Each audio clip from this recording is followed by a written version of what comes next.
欢迎来到新闻频道。当您订阅频道时，演员们会很高兴。谭松韵、兰香如故，一人分饰两角，甜妹逆袭青衣。预告片里有一个镜头，谭松韵顶着歪歪扭扭的粗布丫鬟髻，蹲在林府后院的井边搓布，双手冻得发红，袖口已经没出了毛边。她抬头瞟了一眼廊下缓缓走过的刘学义，眼尾那丝压抑已久的狠劲儿，和过去10几年演的甜美角色完全割裂开来。这个镜头放出来的时候，弹幕里有人直接打了4个字：这是谭松韵。从耿耿、李尖尖到袁今夏，她那张娃娃脸几乎成了甜妹标签的代名词。但这次，她显然不打算继续吃老本了。这次，她要玩真的了。古装剧演员普遍面临一个困境，要么在舒适区里反复吃老本，要么被类型化标签定死。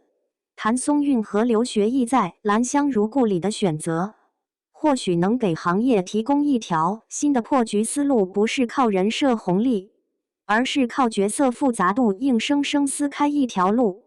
从甜妹到丫鬟，谭松韵的自我拆解有多狠？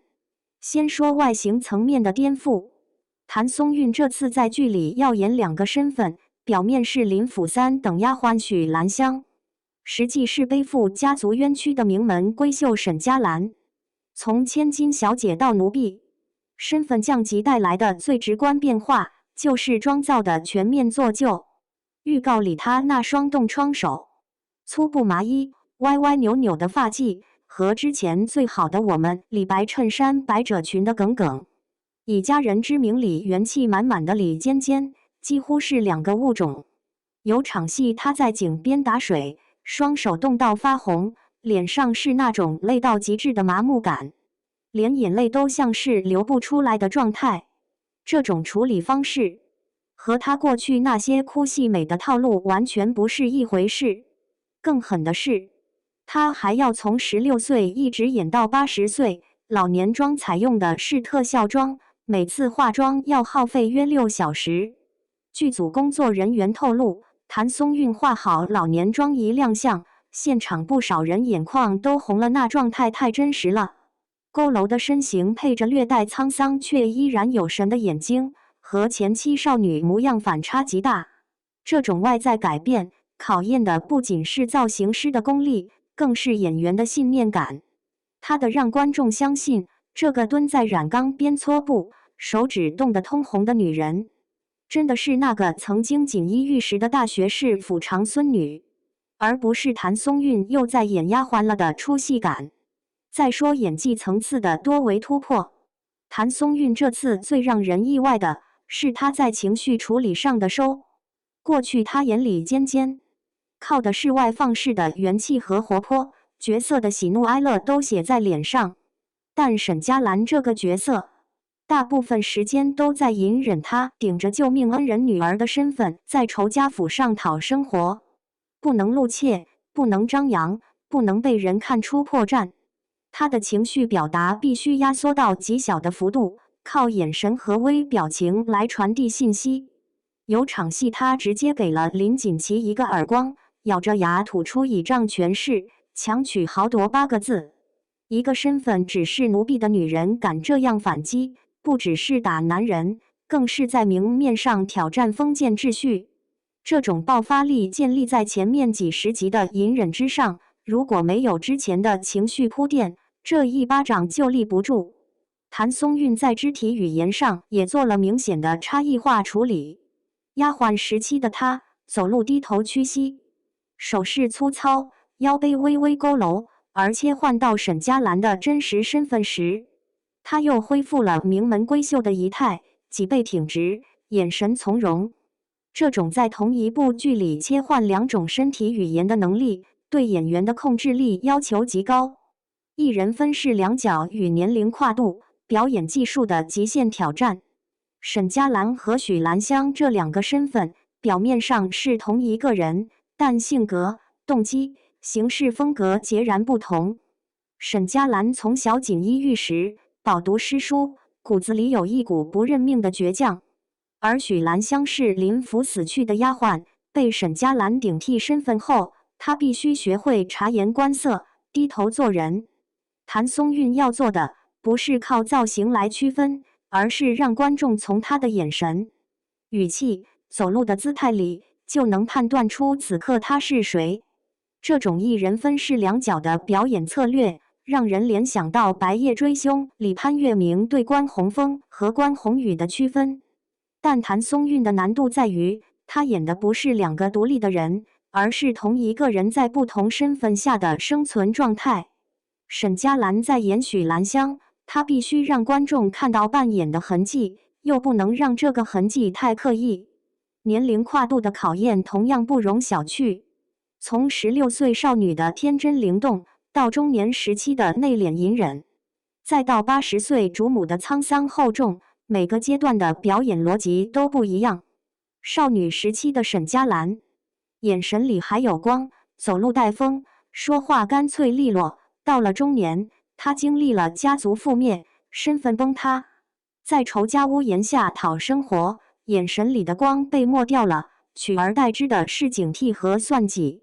老年时期的她，动作迟缓，声音沙哑，但眼神里有一种看透世事的通透。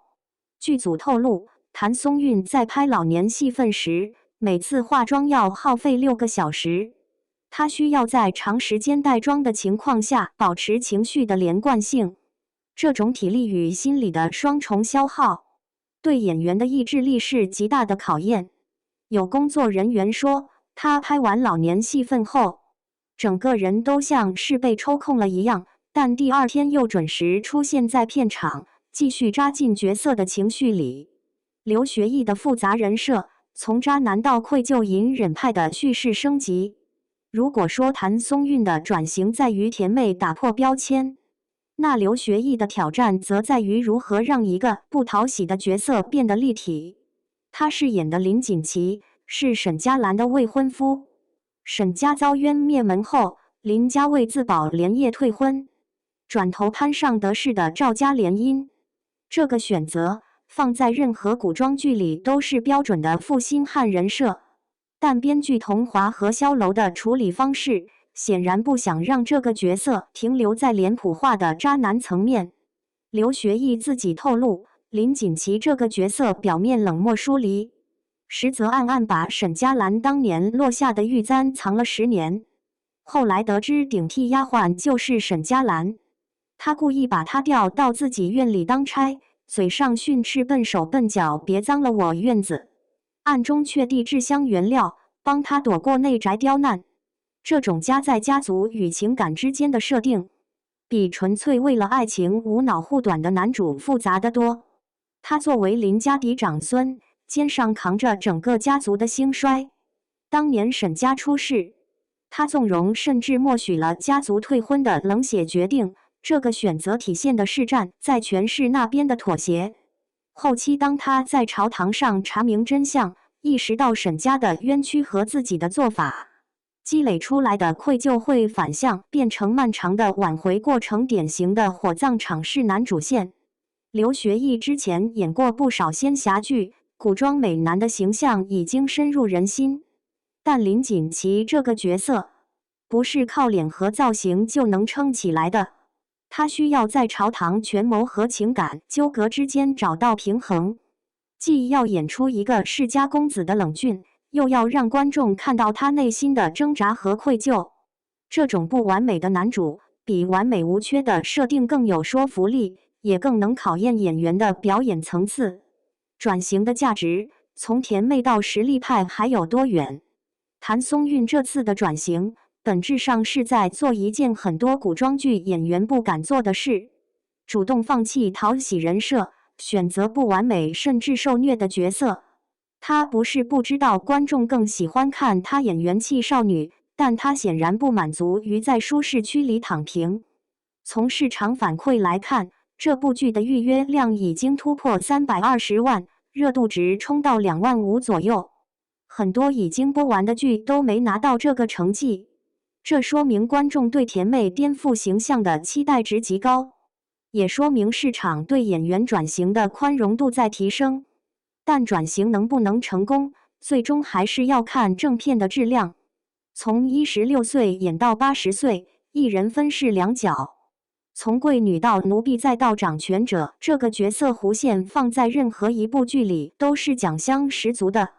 白玉兰、飞天奖对角色深度和社会意义的偏好，或许正是谭松韵想要冲击的方向。刘学义这边，从反派专业户到正剧男主的路径同样值得关注。林锦琪这个角色的复杂性和争议性，很可能成为他职业生涯的一个分水岭。不过，从甜妹到青衣的距离，不是一部剧就能填平的。谭松韵在演技的成熟度、作品厚度、行业口碑上，还需要持续积累。但至少，他迈出了这一步。古装剧演员突破舒适区的关键，从来不在于演什么，而在于敢不敢舍弃过往的舒适。你认为谭松韵这次转型能成功吗？他距离实力派青衣还差哪几步？